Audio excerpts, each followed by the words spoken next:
I have a beautiful house, I have a beautiful life, but that is the media. What I desire is more.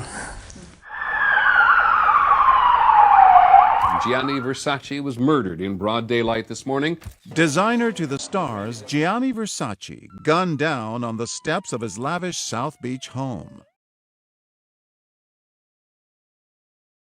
Gianni Versace succeeded in turning the trajectory of fashion in his 20 years of work, leaving behind a fantastic universe of patterns and color. Larger than life and often described as a real-life Gatsby, he was the definition of high fashion for an entire generation. It's unlikely that one man could be the driving force behind an entire industry's morale.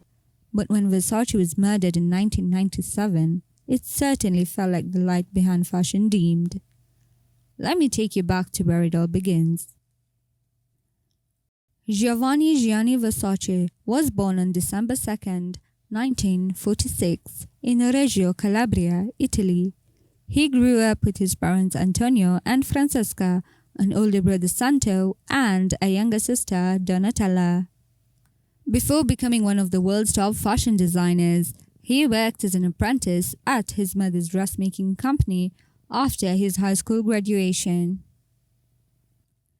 Gianni had an interest in architecture before deciding to pursue a career in fashion design.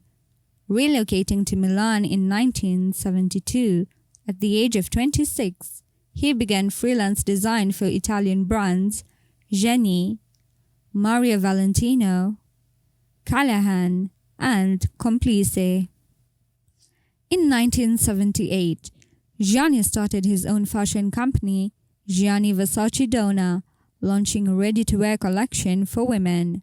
The business then became a family affair when his siblings Santo and Donatella started working with him. The label launched its first store in Milan's Via della Spiga, making his debut with a women's apparel line. Becoming an instant hit, he launched a men's brand in September. Gianni maintained an independent label and was one of the few designers who held complete control of the product cycle from design to selling. Gianni worked with photographer Richard Avedon in 1979 on the company's first image campaign. The same year, his signature scent was also released. He also pioneered the supermodel craze of the 90s, hiring prominent models such as Kate Moss, Linda Evangelista, Naomi Campbell, Christy Turlington, Claudia Schiffer, Carla Bruni, and Helena Christensen. Gianni populated his floor with celebrities and industry it people. Elton John, Madonna, and Princess Diana were among them. In 1989, he launched Atelier Versace, the brand's haute couture, which quickly became known for including celebrities in its marketing campaigns and on the front row of its runway shows. In 1991, he debuted his iconic signature